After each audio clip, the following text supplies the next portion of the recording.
이제 오늘 그 알매 문제를 좀 어렵게 설명하는 동굴의 우화, 너무 유명한 이야기라 건너뛸까 했는데 그래도 리베카가 워낙 강조를 해가지고 조금은 소개를 좀 하겠습니다. 599쪽부터 쭉 이어집니다. 동굴의 그 우화가 나오는 부분은 자 600쪽으로 가면은 폴리테이아라는 책이죠. 국가 두 번째 단락. 폴리테이아는 국가가 아닙니다. 폴리스 다스리는 정치체제, 정치체제론이라는 뜻이야. 이렇게 좀 번역이 좀 안 좋습니다. 국가라는 것이 아니고 폴리스 할 줄 알기, 그런 거 좀 이상하나요? 술 할 줄 아세요? 담배 할 줄 아세요? 엑스 캔버스 할 줄 아세요? 뭐 이런 거 이렇게 할 줄 아냐고 물을 때 다이빙 할 줄 아세요? 다이빙 하기, 공부하기, 노래하기, 이런 학위에 관련된 거예요. 그럼 폴리스 학이죠. 폴리스니까 공동체죠. 도시 공동체. 도시 공동체 학이야. 그럼 도시 공동체를 어떻게 할까요? 좀 이상하죠. 우리말로 좀 쉽게 이해하면은 모여살이 하기, 모여살이 할 줄 알기입니다. 그러니까 폴리테이아라는 거는 모임할 줄 알기, 모임 이끌어갈 줄 알기, 이런 뜻이네. 아주 쉬운 말이에요, 사실은. 그 번역을 초기에 뭐 동아리 할 줄 알기, 동아리 모임 할 줄 아시잖아요. 어떻게 하는지, 이런 거예요. 이 도시 공동체라는 폴리스가 있는데 폴리스 할 줄 알기, 이게 폴리테이아다. 이제 뭐 도입 부분은 넘어가고 601쪽 두 번째 단락 보면은 거기 뭐 이렇게 그 그리스어를 좀 써놨죠, 그죠? 로기스티콘 이성, 그다음에 투모스 의지, 그다음에 에피투미아 열망, 이렇게 써놨는데 플라톤이 얘기하려고 하는 올바름의 핵심을 얘기하고 있는 겁니다. 올바름이 뭐냐? 군대, 이제 국가의 폴리스의 올바름이 있고 사람의 올바름이 있는데, 국가의 올바름의 경우에는 수호자, 군대, 생산자가 모두 저마다의 할 일을 잘하고, 그러면서 다른 계급에 대해서는 월권을 행사하지 않는 것, 그러니까 분수를 지키는 거네요.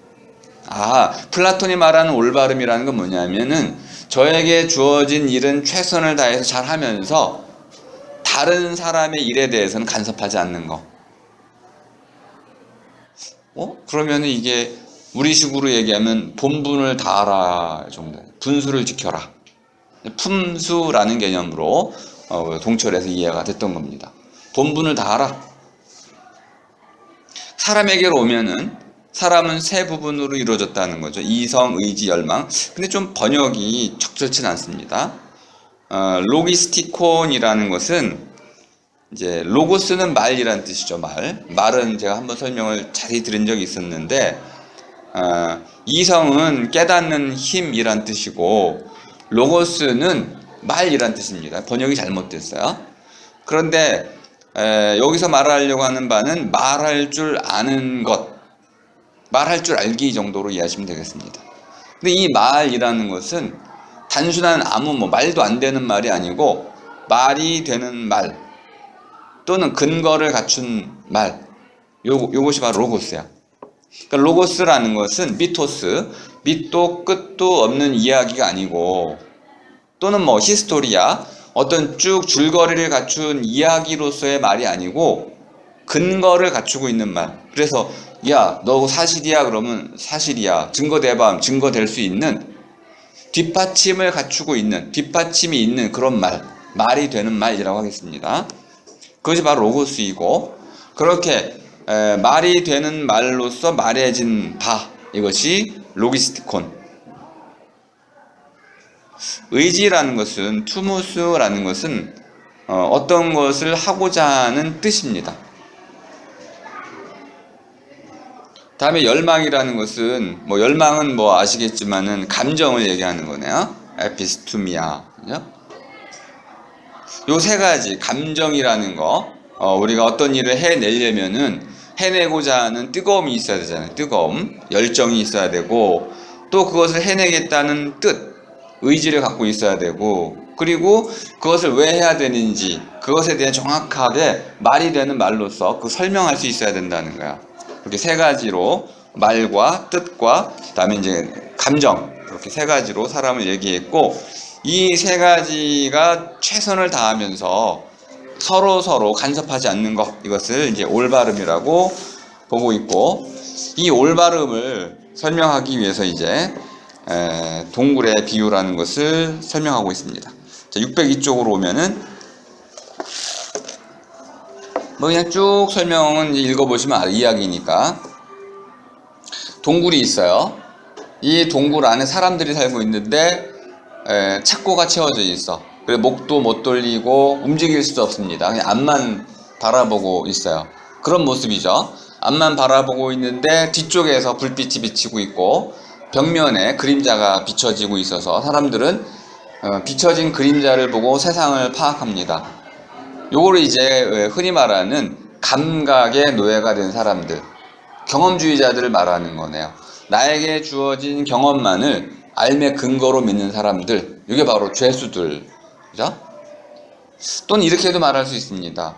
스스로 왜 그런지도 모르면서 믿고 사는, 덮어놓고 믿는 사람들, 사회적인 이러한 선견, 이런 편견, 편향된 믿음들, 이런 것들을 믿고 받아들이고 살아가는 사람들, 또는 이데올로기에 갇힌 사람들.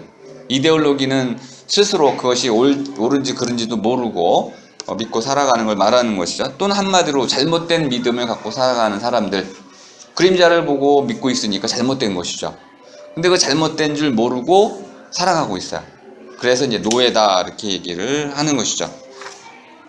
이런 이제 604쪽으로 가면은 이런 노예 상태에 있던 사람이 갑자기 누군가가 와가지고 그 사람의 그 족쇄 또는 착고를 풀어줘요.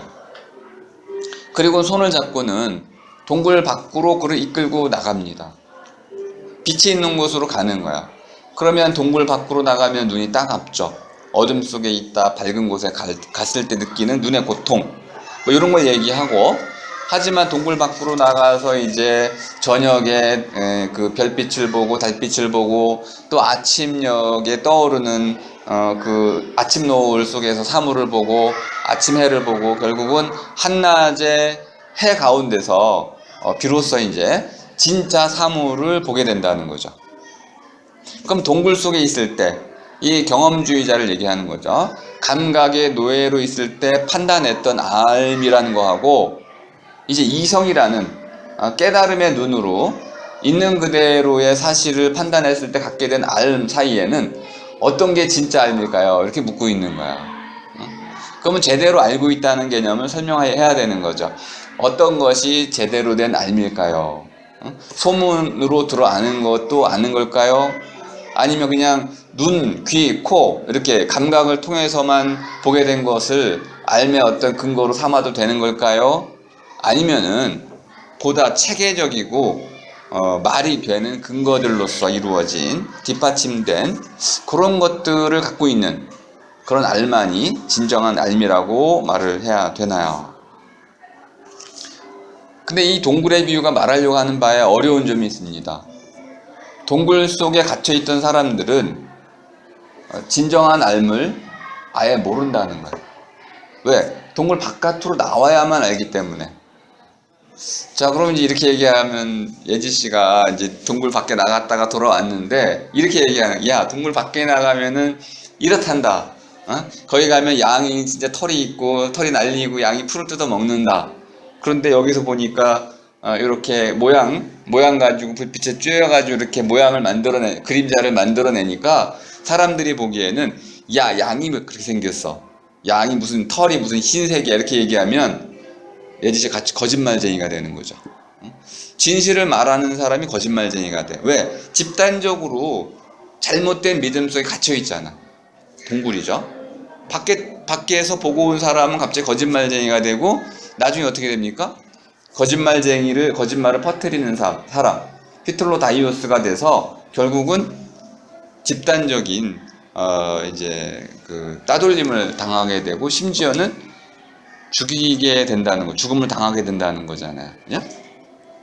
자, 이걸 이제 어려운 말로 이렇게 설명했습니다. 606쪽 세 번째 줄 가면 귀추법. 이게 너무 어려운 말이어가지고 설명이 좀 필요한 것 같습니다. 지금 동굴 속에 갇힌 사람을 떠올리면 돼요. 동굴 속에 갇힌 사람은 동굴 밖의 세계를 알 수가 없어요. 심지어는 자기가 동굴 안에 갇혔다는 것도 깨닫지 못해. 그럼 내가 동굴 안에 갇혔다는 것을 알려면 어떻게 해야 됩니까? 동굴 바깥으로 나가봐야 되는 거죠. 동굴 바깥으로 나간 뒤에야 비로소 내가 그동안 동굴 안에 갇혀 있었다는 것을 알게 되죠. 이렇게 나중에 알게 되는 거, 요거 이제 기추라고 설명하려고 하는데, 영어로 먼저 이해하는 게 좀 쉽습니다. abduction, 두케레 하면 이끌어 가다 이런 뜻이고요. ab 하면은 up이라는 거는 떼어내다 이런 뜻이죠. 우리말로 좀 쉽게 설명을 드리자면은 이쪽에서 저쪽으로 이끌어가는 거, 이끌어내는 거예요. abduction이라는 거는, 귀추라는 건 일이 어떻게 되어가는 모양을 귀추라고 그러죠. 귀추를 지켜봐야 된다 이렇게 하죠, 그죠? 어떤 일이 어떻게 될지 지켜보는 과정을 귀추라고 그래. 귀라는 건 돌아간다는 뜻이죠. 귀거래사, 어떤 고향으로 되돌아가는 거. 되돌아간다는 것은 어디로부터 어디로 가는 거죠. 그러면 출발 지점이 있고 도착 지점이 있는데, 기추라는 건 뭐냐면 내가 여기서 동굴 안에서 출발을 했어. 동굴 바깥으로 나갔는데 생각해 보니까 그때 내가 동굴 안에 갇혀 있었던 거구나 라는 것을 알게 되는 거지. 귀추, 되돌아가서 이끌어내서 알게 되는 거죠.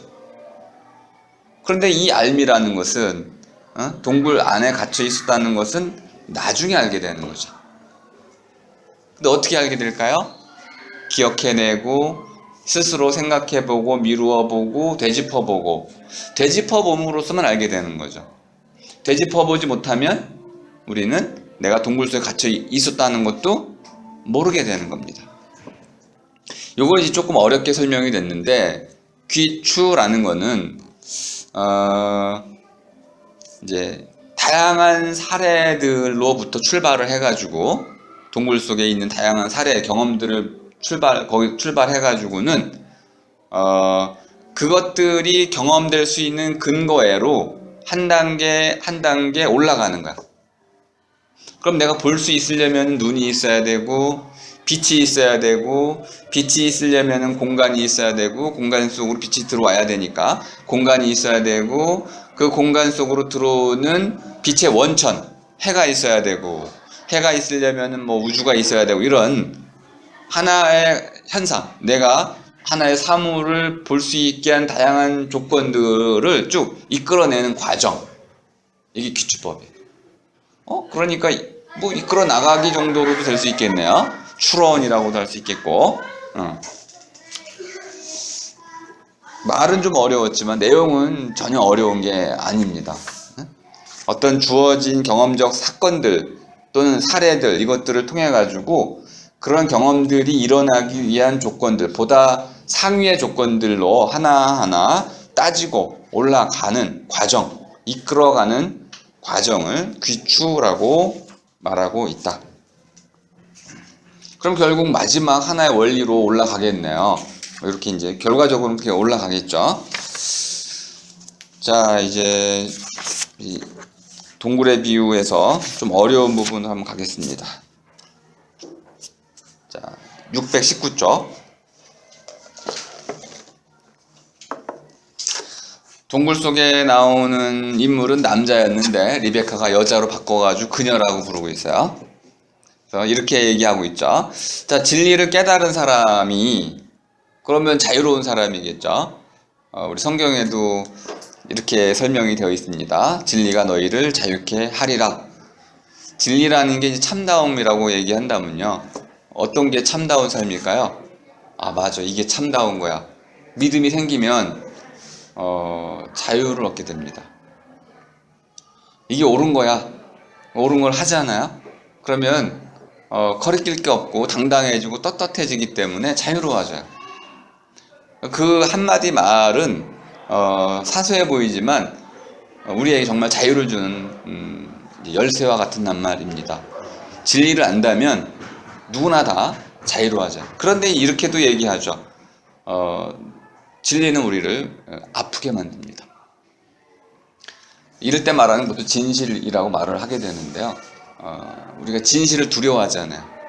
상대방의 마음을 이제 알고 싶어 하지만 진짜로 그렇게 알면 그녀의 마음을 진짜 나를 싫어한다 라는 걸 알게 되면 너무 두렵죠. 내가 원하지 않는 진실을 알게 될까봐 두려워하는 거죠. 자유로울 수가 없네요. 그런데 이렇게 고민하다가 실제로 그녀의 마음을 내가 알게 됐어요. 그러면 다시 자유롭게 됩니다.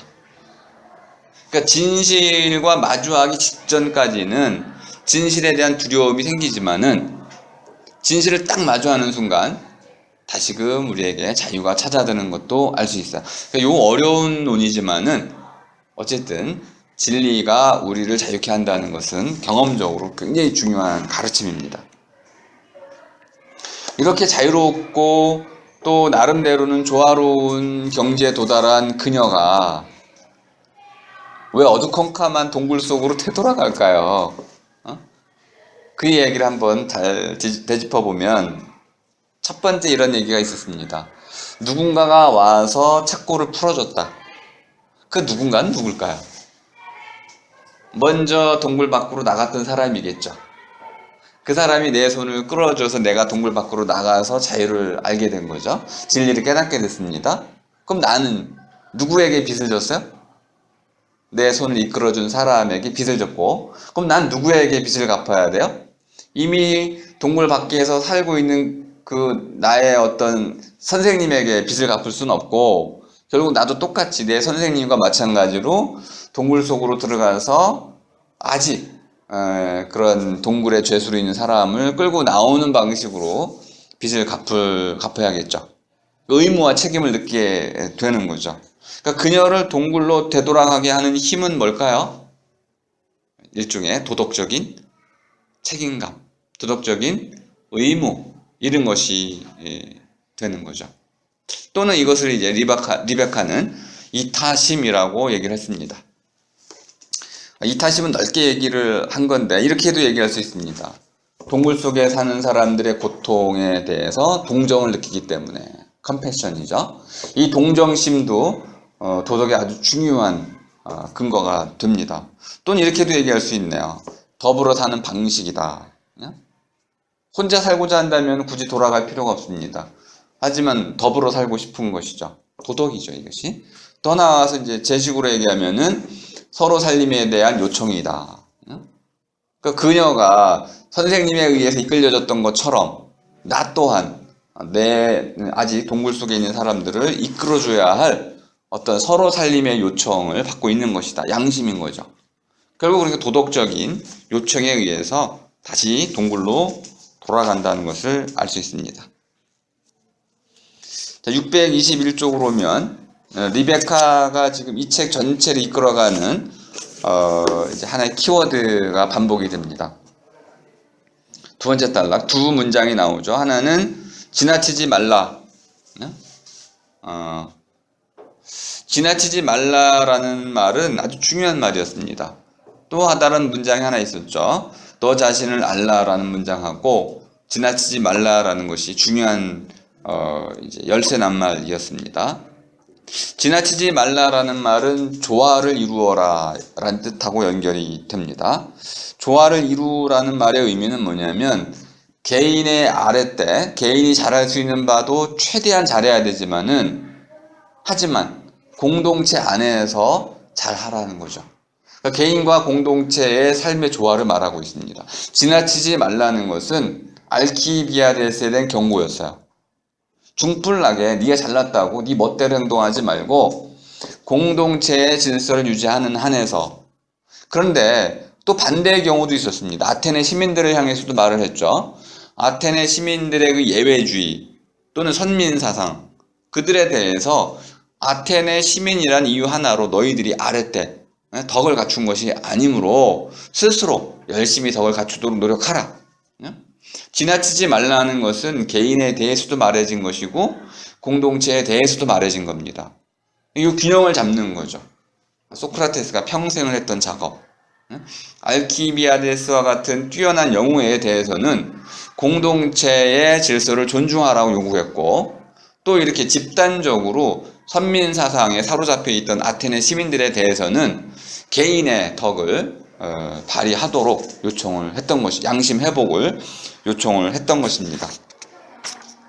이걸 통해 가지고 이제 현명한 사람이 되는 길을 가도록, 철학자가 되도록 요구를 했습니다. 철학자가 된다는 것을 이렇게도 표현했었네요. 값진 삶을 살아라. 어떤 인생이 가치 있는 인생일까요? 이렇게 물었을 때 리베카가 소개해준 플라톤이 말하는 값진 인생이라는 것은 아레떼였습니다. 아레떼, 제 식으로는 아리따움이라고 비유적으로 설명을 드렸죠. 아리따움. 무엇이 보다 나은 삶인지 잘 알았대이. 아랫대죠, 그죠? 무엇이 좋은 것인지, 무엇이 보다 나은 것인지를 잘 알아가는 삶, 그걸 실천하는 삶, 이것이 바로 값진 삶이다. 그러니까 보다 나은 삶의 가능성은 나에게 주어져 있는 것이고 공동체 안에 더불어 주어져 있는 것이므로 이 두 가지를 잘 균형 잡혀 나가야 되는 것이죠. 조화라는 사상을 이제 우리가 이제 보게 되는 겁니다. 뒤에 나오는 내용들을 건너뛰고 이제 마지막 장으로 하겠습니다. 631쪽으로 오면은 플라톤과 아리스토텔레스가 이해했던 그 뇌에 대한, 머리에 대한 생각이 간단히 정리되어 있는데 아주 흥미롭습니다. 각주 1번. 플라톤은 티마이오스, 아들 이름인데요. 여기서 이제 우주론을 전개하게 됩니다. 우주의 모양, 우주가 회전체로 있는 거, 그다음에 이런 지동설, 이런 개념들을 다 여기서 설명하고 있어요. 우주가 수학적 원리에 의해 설계됐다는 얘기들, 현대의 그 물리학이 말하고자 하는 내용들과 아주 유사한 그런 내용들을 말하고 있습니다. 그 중에 이제 뇌에 관해서도 얘기하고 있는데요. 뇌라는 것을, 그거 보시면 아시겠지만은 생각이 어디에서 일어난다고 봤냐면 뇌에서 일어난다고 봤습니다. 반면에 내려가 보면 아리스토텔레스는 생각이 어디서 일어난다고 봤어요? 심장에서 일어난다고 보고 뇌는 뭐라고 봤어요? 피를 식히는 기관이다. 이렇게 이해를, 엉터리 이해를 한 거죠.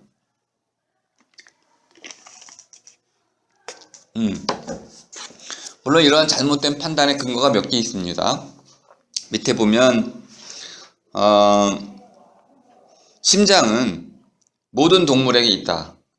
근데 뇌는 모든 동물에게 있는 건 아니다. 그러므로 심장이 보편적인 것이므로 생각이 모든 동물에게 있다면은 심장에서 생각이 일어나야 한다라고 잘못 추론한 거죠. 오류 추리입니다. 완전히 잘못된 거죠. 그러니까 피라는 것을 고대 그리스인들은 생명의 원천이라고 봤어요. 그러니까 심장이 바로 생명의 원천이라고 본 거고, 아니 왜 그 심장에서 피가 만들어지는 것도 아니잖아요. 심장은 피를 순환시키는 기관일 뿐인 건데 이렇게 생각을 했던 거죠. 이걸 이렇게도 말할 수 있습니다. 관찰에 의한 잘못된 판단.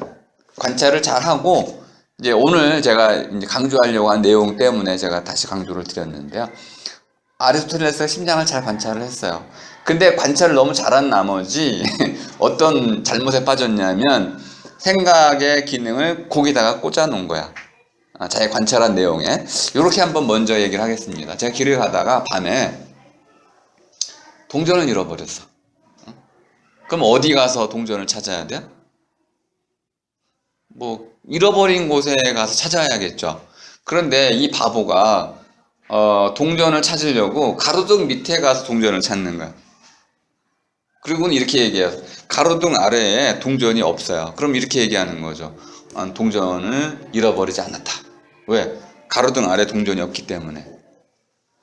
이 관찰의 한계, 오류 추리를 지금 잘못된 설명인가요?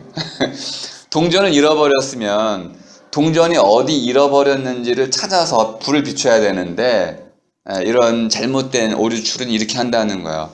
잃어버린 곳이 어딘지를 찾지 않은 채 불빛이 있는 곳에 가가지고 동전을 찾아본 뒤에 없으면 동전이 없다라고 말을 한다는 거죠. 오늘 그걸 이해하시면은 지금 이 논의를 다 이해할 수 있습니다. 자, 638쪽으로 가겠습니다.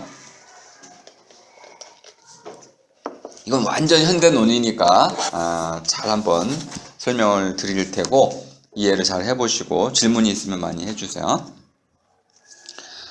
자기 공명 영상을 찍습니다.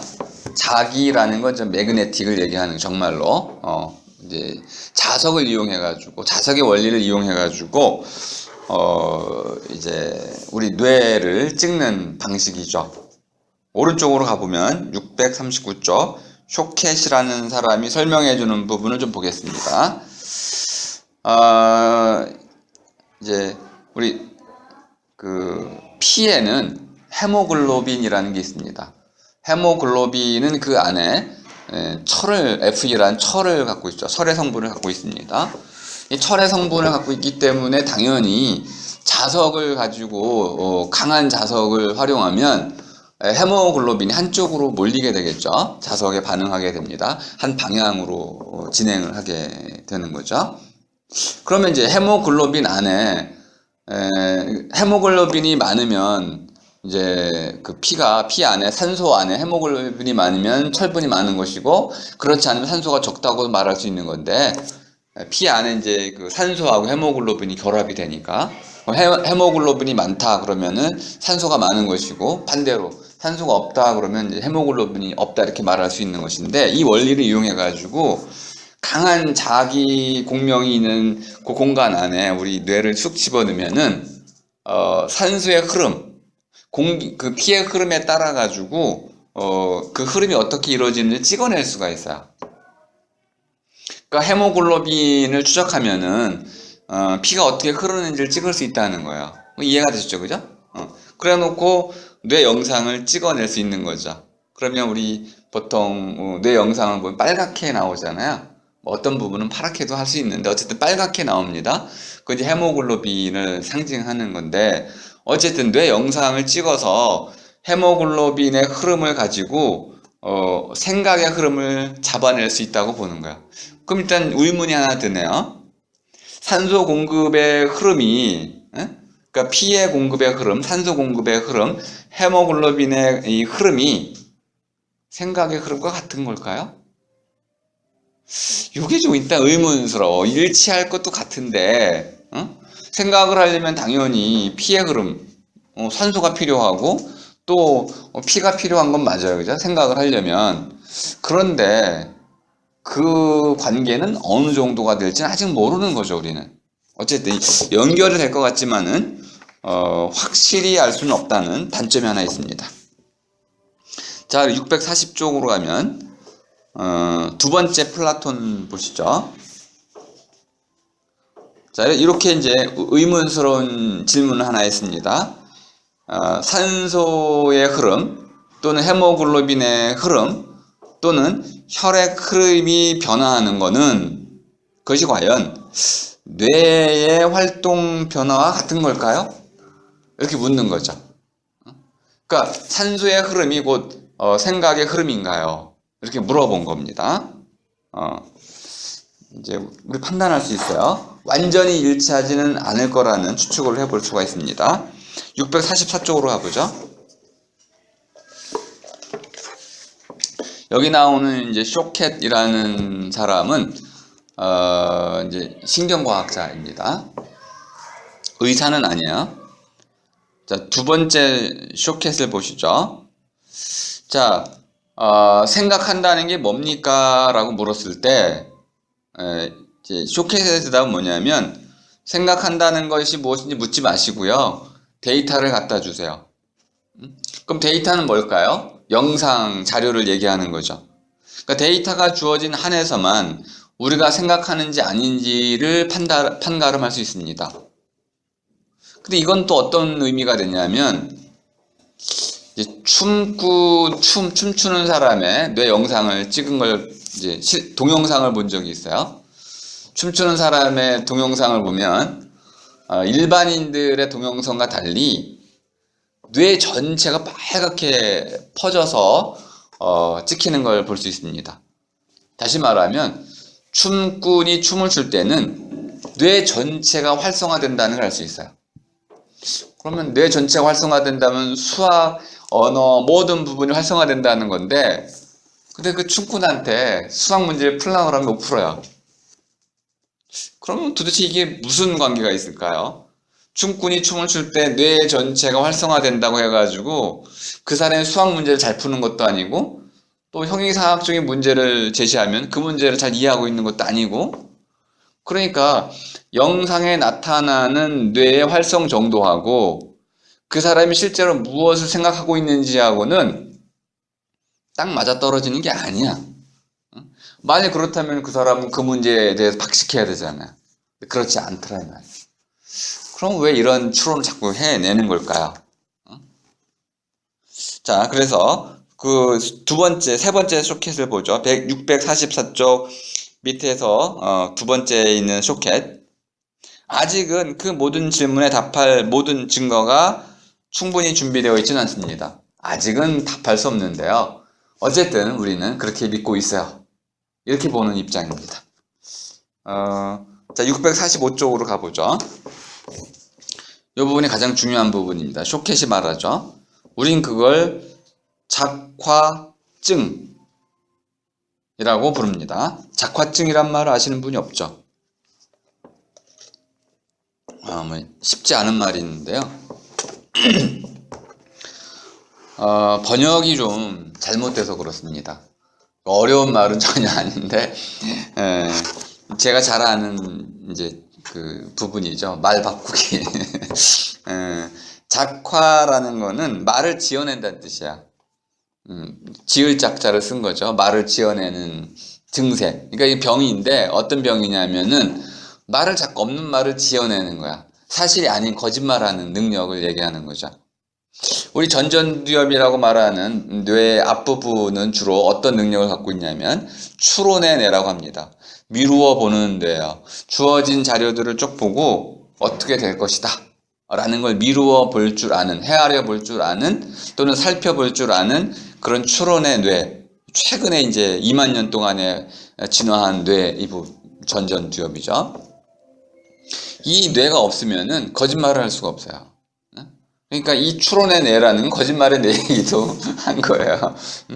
근데 이제 여기서 지금 그 쇼켓이 뭘 얘기하려고 하냐면 좌뇌와 우뇌의 차이를 설명하려고 합니다. 우뇌는 주로 이제 이미지를 많이 받아들이는 뇌고, 이미지 뇌죠, 그죠? 그러니까 우리 직관이라든지 감정 이런 거가 발달하는 게 이제 우뇌이고요. 좌뇌는 언어의 뇌이고 수학의 뇌입니다. 그러니까 추론, 이런 논리적인 사고라는 뇌가 좌뇌야.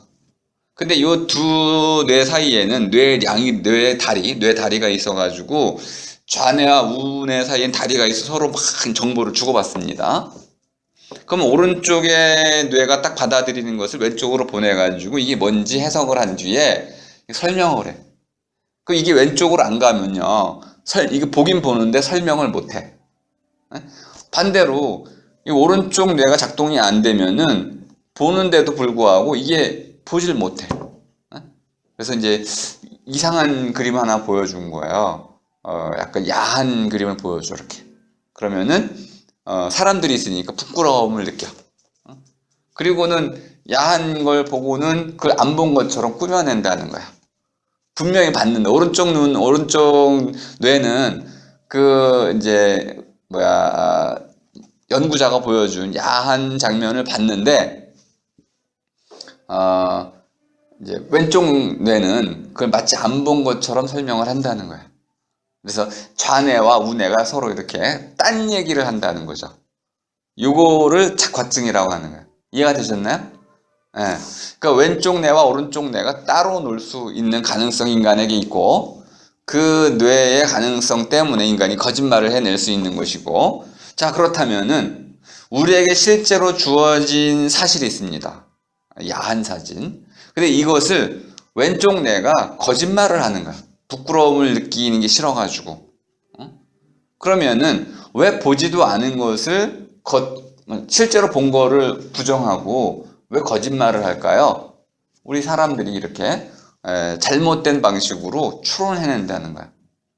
그러면 이 거꾸로 모든 걸 다 이렇게 얘기하려면 철학자들이 하는 모든 얘기들은 다 이렇게 자과증 환자들처럼 쓸데없는 얘기다. 주어진 사실에 충실한 이야기가 아니고 주어진 사실을 넘어서거나 또는 꾸며낸 이야기다. 이렇게 말하려고 하는 거죠. 이해가 좀 되셨나요? 네. 자, 그래서 이걸 말을 바꿔보겠습니다. 자과증이라면 너무 어렵고 그래서 말을 바꾸겠습니다. 바꾸려면 일단 원어를 좀 알아야 되는데요. 자과증의 영어 표현은 이제 그 fabulation이란 말을 아시는지 모르겠어요. fabulation. 이게 그 말하다 이런 뜻입니다. 우리 그 fable 이제 동화라는 말이 동화 이야기해 주는 거. 근데 여기에 뭐를 쓰냐면은 con을 앞에 붙였어요. confabulation. 그러면은 이제 제 식으로 번역을 하겠습니다. 그럴듯하게 말을 꾸미는 거. 이게 confabulation이야. 그럴듯하게 말을 꾸며내는 거. 요걸 우리말로는 꾸며 맞추다라 그래요. 꾸며 맞추다. 근데 요거가 한 낱말로도 있습니다. 둘러 맞추기. 여러분이 아마 이 말은 안 쓰실 거예요. 둘러 맞추기라는 말이 있습니다. 근데 요 말은 아실 거예요. 둘러대기. 걔 막 당황해가지고 막 이렇게 저렇게 말을 둘러대던데 꾸며낸다는 뜻이죠. 둘러대기. 말을 둘러대는 거야. 거짓말한다는 뜻도 있는 것이고. 그러면 그럴듯하게 얼렁뚱땅하게 이렇게 저렇게 둘러대는 말. 이것이 자과증이야. 그럼 둘러댄다는 것의 의미를 한번 잘 생각해 보세요. 일단 진실을 알고 있어야 되죠. 둘러대려면 거짓말쟁이하고 똑같으니까 진짜 사실이 뭔지를 알아야만 둘러댈 수가 있는 거죠. 그러니까 둘러대기의 첫 번째 조건은 뭐냐면 아까 이제 그 귀주법 나왔었죠. 이끌어내기. 첫 번째 조건은 그가 무엇이 사실인지를 알고 있어야 된다. 그리고 그 사실대로 말했을 때 자기에게 어떤 나쁜 결과가 올 것이라는 걸 미루어 볼 수 있어야 된다. 그리고 세 번째, 이 나쁜 결과를 피하기 위해서 어떤 말을 해야 될지를 알고 있어야 된다. 그리고 그 말에 적절한 어떤 것을 이해하고 그것을 말할 수 있어야 된다. 그러니까 둘러대기라는 것은 고도의 추상 능력이라는 걸 알 수 있습니다. 그리고 둘러대기의 가장 중요한 목적은 뭐냐면 나를 보호하는 거네. 그러면 둘러대는 사람은 내가 누구인지를 알고 있는 거죠. 이해가 됐나요? 네. 그러니까 지금 우리 쇼켓이 둘러대기가 거짓말이고 그래서 둘러대는 모든 말은 다 거짓말이고 철학자들은 전부 거짓말쟁이다라고 말하는 이 단순 논리에는 스스로 자가당착적인 이런 문제가 들어있는 거죠. 자, 여기서 핵심이 뭐냐면 철학은 현실과 분리된 그런 알을 주장한다는 거예요. 현실에 대해서 마치 자과증 환자처럼 말한다는 거죠. 철학자들이. 그래서 그들의 말은 믿을 수가 없는 것이고 전부 거짓말쟁이다. 이렇게 이제 강하게 쇼켓이 밀어붙인 겁니다. 그러면 이걸 인정 한번 하죠, 뭐. 철학자들은 모두 헛소리 하는 사람들이고, 거짓말쟁이이고, 사실과 전혀 다른 그런 말들을 둘러대는 사람들이다. 자가증 환자다. 여기 이제 분할 뇌 환자라고도 이제 썼는데요. 자, 그렇다고 칩시다. 자, 한번 넘어가죠. 자, 646쪽.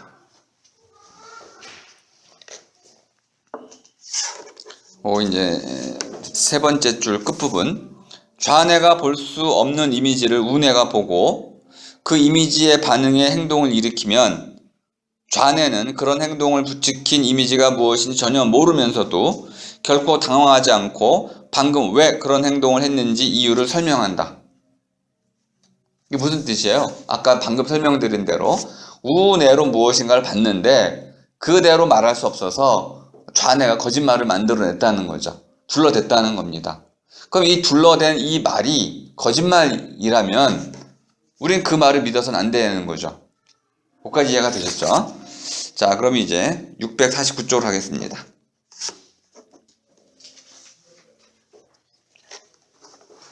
그럼 정말 철학자들이 하는 이런 말들이 전부 거짓말일까요? 이 말인데요. 자, 그럼 거짓말이 왜 일어나는지를 설명할 수 있어야 돼서 더 중요한 그럼 생각은 어디서 일어나는지를 묻게 됩니다. 거짓말이라는 것도 하나의 생각의 일종이기 때문에 생각이 어디서 일어날까요? 자, 에거서라고 쓴 부분을 보겠습니다. 생각이 어디에 위치해 있는지 디폴트 모드 네트워크, 디폴트 모드 네트워크라는 거죠. 모드라는 것도 번역을 못했고 디폴트 뭐 네트워크 다 번역을 못했네요. 일단 네트워크라는 말은 그물 짓기란 뜻입니다. 그물을 짜나가는, 그물 짜나가기 이런 뜻이야. 그러니까 네트워크는 결과가 아닙니다. 그물 짜나가기, 그물 짓기예요. 그러니까 그물 짜나가기 때문에 그물은 끊임없이 만들어지면서 또 허물어지면서 바뀌고 있는 거죠. 그럼 생각은 마치 그물 짜나가기와 같다. 생각한다는 것은 그물 짓기다, 그물 잡기다 이렇게 이해하시면 되겠는데요. 근데 거기에 모드가 있다는 거야. 모드라는 것은 우리말로 그냥 모습이라고 보시면 되겠습니다. 모습. 디폴트 모드라는 건 뭐냐면 표준형이라는 게 있다. 표준형. 기본값으로 세팅되어 있는 그런 모습이 있다는 거야. 요거를 좀 쉬운 말로 쓰겠습니다. 패턴이라고 써요. 이 전체를 디폴트 모드 네트워크를 패턴이라고 쓸 수 있는데 패턴이란 말은 그냥 우리말로 본이란 뜻입니다. 옷을 만들 때 우리가 본을 뜨잖아요. 윗도리는 이렇게 되어 있고 원피스는 이렇게 되어 있고 반바지는 이렇고 이렇게 그 옷의 그 모양에 따라 가지고 그 옷을 만들기 위해서 먼저 만들어 놓는 본, 이것이 패턴이야. 그러면 우리 뇌에 이런 패턴이 생긴다는 거죠. 이런 본이 생긴다는 거죠. 본이 생기면 우린 그것을 본을 보고 그것이 무엇인지를 비로소 알게 된다는 거야. 근데 이 본이라는 것이 네트워크 방식으로 형성이 된다는 거야. 그물 짜기식으로. 그러면 이제 그물망을 한번 떠올려 보세요. 살아있는 그물. 말이 좀 이상한데 제가 쓰는 표현입니다. 살아있는 그물이 있어. 입체 그물이 있는데 이 입체 그물이 커피를 딱 마시는 순간 탁 하나의 모양을 만들어냈어. 살아있는 그물을 떠올려 보시고 커피를 마실 때마다 똑같은 그물이 똑같은 모양을 만들어내. 이렇게. 계속 바뀌죠, 그죠? 막 수없이 바뀌는 모양인데 커피를 마실 때마다 탁 그 모양이 생겨. 이렇게 막 움직이 또 생기고 또 생기고. 그러면 이제 어느 순간 나는 그 반복된 되풀이되는 그런 모양을 보고 하나의 의미를 부여하게 돼.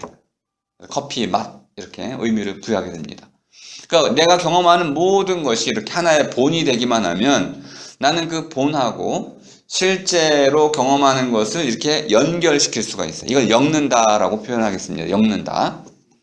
엮는다라는 기능이 기억이 나시는지 모르겠네요. 정신의 기능이었습니다. 정신이라는 것은 나의 뇌 안에서 일어나는 이러한 패턴과 그 패턴의 원인이라고 말할 수 있는 사건, 이것을 엮어내는 게 바로 정신이고 우리말로는 제가 그것을 넋이라고 표현했습니다. 넋이 있고 없고. 넋이라는 것은 여기다에서 왔고 여기다는 엮는다는 뜻입니다. 묶어내는 거죠. 그러니까 정신이라는 것은 묶어내는 거야. 엮어내는 거. 근데 무엇을 엮어내냐 하면 현대적으로 설명하면 이런 살아있는 시냅스의 그물을 하나의 본으로 엮어내는 거죠. 그러면 사건들이 그 그물 안에 이렇게 탁 낚아채이듯이 잡혀지게 됩니다. 그러니까 그 그물은 일종의 실제로 고기를 잡는 그물처럼 사건들을 잡아두고 있는 거죠. 다만 실제 그물처럼 물고기는 그 안은 없어. 비어있는 물고기지만은 그 물고기의 형상 그대로 잡혀 있는 거야. 이걸 기억이라고 말할 수도 있습니다.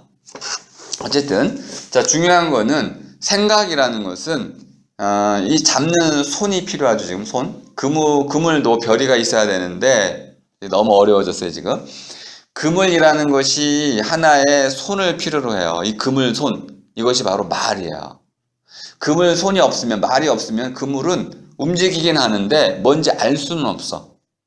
그러니까 알려면 반드시 말이 필요한데, 조금만 더 기억을 더듬어 보시면 제가 알물 어떻게 정의 내렸는지 아실 거예요. 주어진 물음에 대한 올바른 대답이라고 그랬죠. 그리고 이 물음이라는 것은 분명히 모름을 전제로 했었습니다. 그러니까 모른다, 묻는다, 이 물음에 대한 대답을 얻는다. 이 전체 과정은 말로서 이루어지는 거였죠. 그러니까 말로서 이루어지기 때문에 물음 자체가 일종의 말이고요. 그 물음에 대한 대답 자체가 말이에요. 그래서 갚은 말이라고 제가 썼었죠. 그러니까 묻는 말이 있고 갚는 말이 있어요. 또 모름을 고백하는 말이 있고, 또 멘탈 랭귀지라고 머릿속 말이 있는 것이고, 입말이 있고 실제로 쓸 수 있는 글말이 있는 것이죠. 말의 종류는 다양하게 있습니다. 손말도 있고 뭐 눈짓말도 있고, 이런 말들로서 묻고 그 물어진 말에 대해서 나름대로 말로서 대답을 하면 이제 그물 손이 만들어진 거죠. 그래서 커피라는 말을 내가 갖게 되면 커피라는 그물이 하나의 이 커피라는 말에 탁 걸려들어 별이로 딱 구조화되어 있습니다. 사람마다 다 이 구조는 다르게 되는 거죠. 하지만 이 그물이 만들어졌다는 것은 사건, 실제로 이루어지는 이 사건들이 있다는 것인데, 어려운 점은 이 사건은 실제로 벌어진 사건일 수도 있고 경우에 따라서는 단순히 상상에 의한 사건일 수도 있는 거야. 내가 경험하지 않고 순전히 상상만 했을 경우에도 그것이 그물로 만들어집니다. 제가 예를 한번 들은 적이 있죠. 실제로 피아노 치는 법을 배운 사람하고 피아노를 안 쳐봤지만 피아노 치는 소리를 듣고 머리로만 자기가 피아노 친다고 상상한 사람하고 뇌가 똑같아. 그러니까 이거는 우리 뇌라는 건 실제로 뭐 사물을 막 물리적, 인과적으로 받아들이는 구조로 되어 있는 게 아니기 때문에 경험을 통하든 상상을 통하든 주어진 뇌의 결과는 동일해요. 그러니까 공상 속에서 공포를 느끼면 실제로 공포를 느끼는 거죠. 하지만 공포를 느낄 때 내가 판단할 수 있습니다. 실제냐 아니냐. 상상적인 공포냐 실제 공포냐는 또 판단할 수가 있습니다. 어쨌든 생각은 어디 위치하냐면 시냅스들의 이러한 그물 짓기, 그것의 패턴화 과정 속에 생각이 있는 것이고, 그 생각의 이 그물은 말에 의해서 구조화되더라. 자, 그럼 이제 아주 핵심적인 질문이 나오게 됐습니다. 650쪽 네 번째 줄. 자, 의사결정이란 말에 네모를 탁 쳐놓으시면 되겠습니다. 이게 핵심적인 질문이야. 의사결정. 의사결정이라는 게 뭐냐면 내가 하고자 하는 바, 나라는 게 들어가죠. 내가 하고자 하는 바를 선택하는 거죠. 골라내는 거. 그러면 여러 가지 선택지가 있어야 됩니다. 오늘 흐름터에 갈지 말지, 가다가 또 말지, 안 가려고 하다가 갈지 등등 수많은 선택지들이 있는데, 그럼 안 간다면 또 어떻게 뭐 할까요? 잘지, TV를 볼지, 친구를 정말 무한히 할 수 없이 많은 선택지들이 있어요. 이것 중에 하나를 골라내는 것, 이게 의사결정입니다. 그러니까 선택이라고 이해하셔도 되고, 선택은 골라잡기라고 이해해 두시면 되겠습니다. 골라잡기 때문에 가지들이 있어야 돼. 수많은 가지들이 있습니다. 그러면 골라잡는 과정이 내가 골라잡는 걸까요? 아니면 나는 그냥 결과로만 주어지는 걸까요? 골라잡은 것이 내 의지, 내 마음으로 이루어진 걸까요? 아니면은 그냥 저절로 이루어진 걸까요? 를 묻는 것이고요.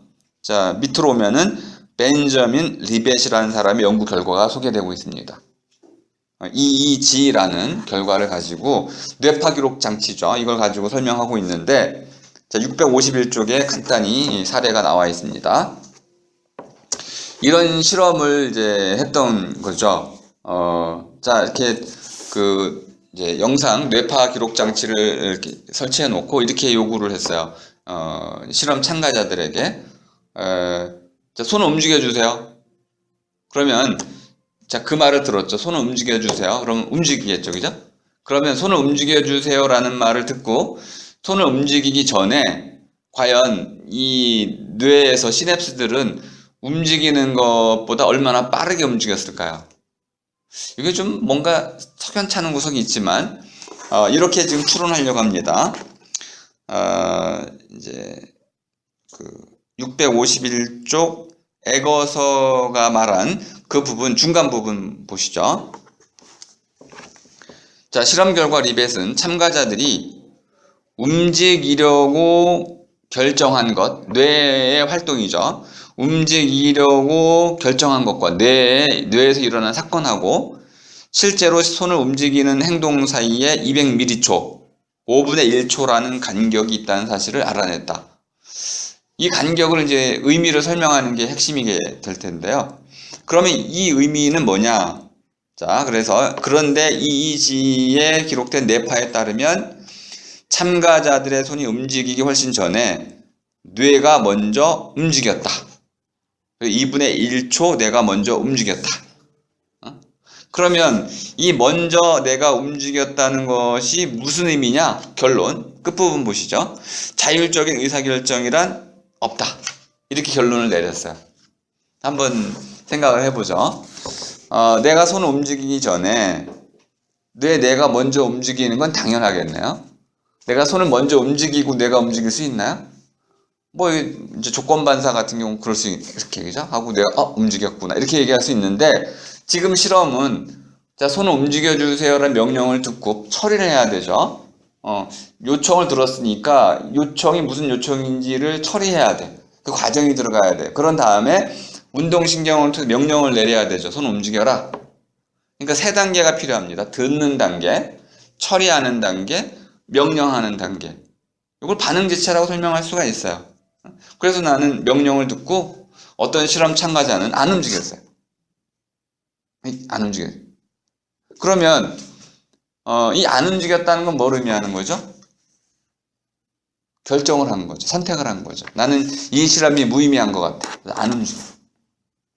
그러면은 과연 내 자율적인 의사결정이 없다고 말해야 되나요? 안 움직였는데 자율적인 의사결정을 갖고 있다라고 말을 해야 됩니다.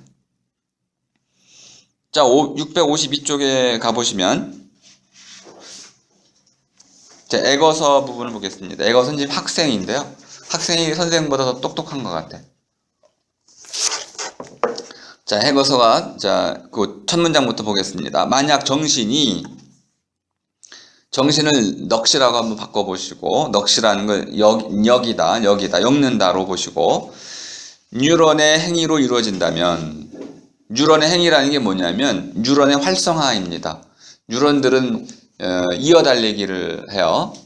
뉴런이 서로 이렇게 이어달리기를 쭉 해서 부스팅 과정을 쭉 하게 되죠. 그 뉴런의 행위로 이루어진다면은 리벳의 실험 결과가 사람들이 예측한 대로일 것이란 이야기도 있다. 자, 그럼 두 줄 내려가면 결정을 내리는 행동에는 그 밑바탕에 신경 처리 과정이 있을 뿐이다. 그러면 결정이라는 건 없고 뉴런의 행동 과정이 이루어지면 그냥 저절로 몸이 반응하는 것이다. 그러니까 자율적인 결정이라는 자유의지라는 것은 없는 것이다. 이렇게 말한다는 거예요. 자, 그러면 이제 아이고 이런 결론을 받아들일 수 있을까요?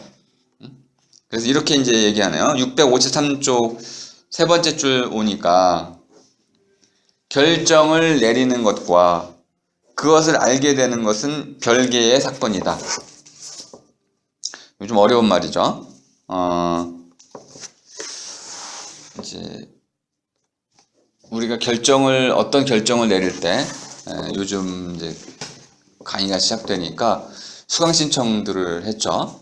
그럼 수강 신청을 할 때 어떻게 하냐면 일단 목록을 쭉 보고 내가 듣고 싶은 걸 선택을 해서 확인을 하죠. 그죠? 강의 계획 살펴보고 좋다 나쁘다 그래서 결정을 해서 수강 신청을 하게 됩니다. 누구나 이제 이런 과정을 거치게 되는데 결정을 내렸어요. 그래서 이 과목을 들었다.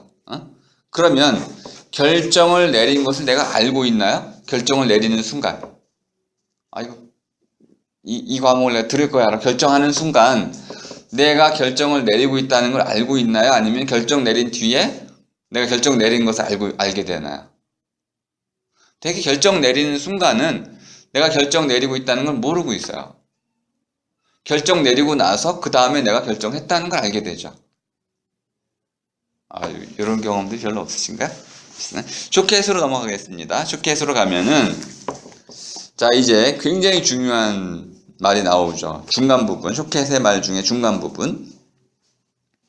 자, 수천억 개의 신경 단위로 이루어진 뇌가 수백 개의 시냅스와 연결되어 있고, 뇌는 그 수백 개 조의 시냅스에서 무슨 일이 일어나는지 전혀 알지 못한다는 거야. 그래서 우리의 모든 선택은 그냥 일어나는 것에 불과해. 우리가 그걸 안다고 말하는 건 전부 허구라는 거죠. 그러면 이렇게 얘기하는, 결정은 이미 다 일어난 거고 그 다음에 우리가 결정이 일어난 것을 깨닫게 되는데, 이렇게 얘기한다는, 그래서 나는 이런 목적으로 결정을 한 거야. 아직 여기까지 이해가 잘 안 되신 것 같은데요. 수강 신청을 했어요. 하는 동안은 수강 신청을 결정하는 순간엔 내가 결정한다는 걸 모르고 있어. 결정을 했어요. 결정한 뒤 나는 글쓰기와 읽기를 듣기로 했어.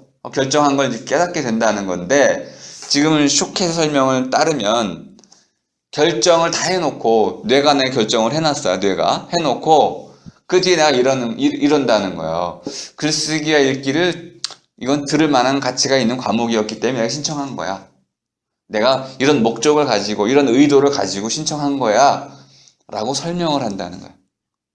실제로는 이미 그냥 마치 인과적인 것처럼 뇌에서 일어나는 대로 일이 처리가 된 건데, 난 모르고 그냥 일어난 건데, 그럼 앞에 한 거하고 똑같네요. 그죠? 작화증하고. 내가 그냥 보긴 봤는데 이걸 뭘 봤는지도 모르면서 내가 말을 둘러대듯이 결정은 이미 다 일어났고 다 벌어졌는데, 결정이 일어난 뒤에 스스로 이렇게 생각한다는 거야. 이 과목은 중요한 과목이야. 이렇게 해가지고 설명을 둘러댄다는 거죠. 근데 이 둘러댄다는 것은 다 속임수라는 거야. 왜? 이미 결정이 다 일어난 뒤에 자기 합리화를 하는, 자기 기만의 과정이라는 거죠. 이렇게 쇼케이스이 설명을 한다는 겁니다. 여러분들은 어떻게 이해하시나요? 그 뒤에 이제 나오는 거는 이제 플라톤이 너무 좀 힘없이 이제 반론을 하고 있는데요. 소크라테스를 가지고 658쪽에 가면은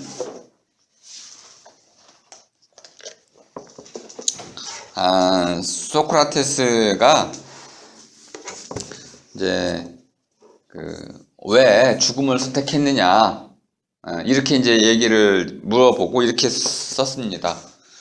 소크라테스 감옥에 앉아 있었는데, 아주 유치한 반론이죠.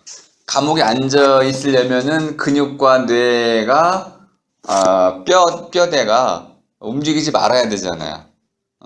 그러면 감옥에 앉아 있는 이유는 그러한 근육, 뼈, 살 이런 것들이 움직이지 않기 때문에 감옥에 갇혀 있는 거죠. 그런가요? 만일 쇼케 설명으로 보자면 그렇다는 거야. 그런데 플라톤이 말하려고 하는 바는 뭐냐면, 그 사람이 감옥에 갇혀 있는 이유는 그 스스로 갇혀 있기를 선택했기 때문에 그렇다는 거야. 만약 그가 탈옥을 결심했다면 나갈 수 있었다는 거죠. 감옥에 갇혀 있다는 것을 이렇게 뼈와 살과 이런 것들이 그 자리에 있기 때문에 갇혀 있는 거다라고 말하는 설명은 너무 적게 설명했다는 거야. 실제로 갇혀 있다는 것의 의미를 설명하려면 탈출을 하지 않으려고 마음 먹었다, 선택을 했다는 거죠. 그리고 왜 그런 선택을 했냐면은, 그러한 감옥에 갇혀 있는 것, 독배를 마시고 죽는 것이 소크라테스와 아테네의 시민 모두에게 좋다고 판단했기 때문에 그렇다는 거예요. 판단했기 때문에 그런 것이고, 자유의지로 결정을 했기 때문에 그런 것이지, 뭐 뼈와 살이 그 자리에 머물러 있기 때문에 갇혀 있는 건 아니라는 거죠. 너무 우스꽝스러운 설명이 되지 않느냐, 이렇게 반론을 좀 하고 있습니다. 이 부분을 제가 시간이 없다 보니까 뭐 잘 설명을 못 드렸는데 665쪽으로 오고 마치도록 할 텐데요. 665쪽 첫 번째 쇼켓.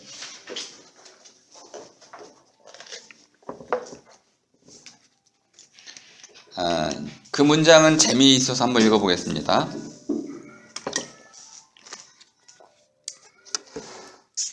우리가 선택하고 판단하고 결정할 때 과연 우리가 그런 걸 하고 있는 걸까요? 쇼켓이 이렇게 얘기하고 있네요. 생각하고 결정하고 예측한다고 고민하고 후회한다고 그런 일은 없는 거죠. 일어나지 않는 건데 일어난다고 믿고 있다는 거예요. 시냅스는 그런 게 뭔지 몰라. 그러니까 시냅스에는 데이터가 없다는 거야. 데이터에 없는 거, 증거도 없는 거, 근거도 없는 걸 가지고 말하지 마. 헛소리하다 그거. 그 자화증 환자들이 하는 말들이거든. 이렇게 비판을 하고 있습니다. 데이터가 없다는 거죠. 이건 이렇게도 얘기할 수 있습니다. 그럼 생각하는 사람 없이 생각이 일어난 거네요. 그럼 생각하는 사람 없이 어떻게 생각이 일어나죠? 또는 이렇게도 말할 수 있네요. 누군가가 말을 둘러댄다고 하셨는데 둘러대는 사람도 없이 둘러대는 일이 일어나는군요. 그런 일이 어떻게 가능하죠?